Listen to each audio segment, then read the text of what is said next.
So, on the previous video, we learned how to create a layout from scratch.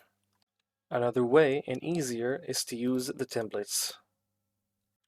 Let's add a new layout, secondary layout.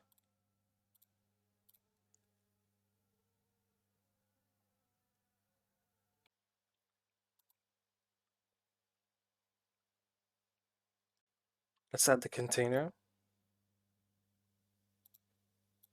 And then from the templates, let's choose the header template.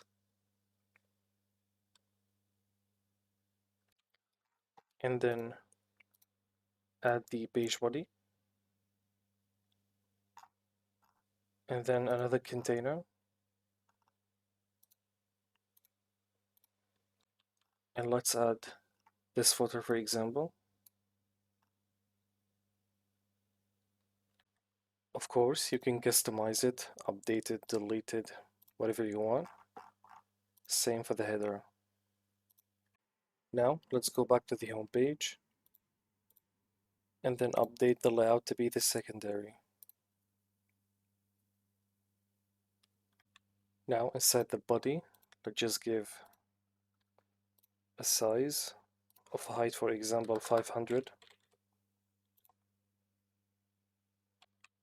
And inside the layout, let's make sure inside the language to give a functionality of change language.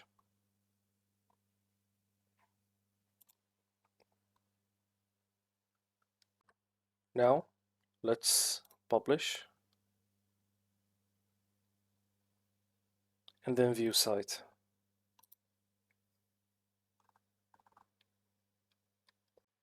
Also, from here it's up to you to build anything from scratch or use template and then customize it as you like.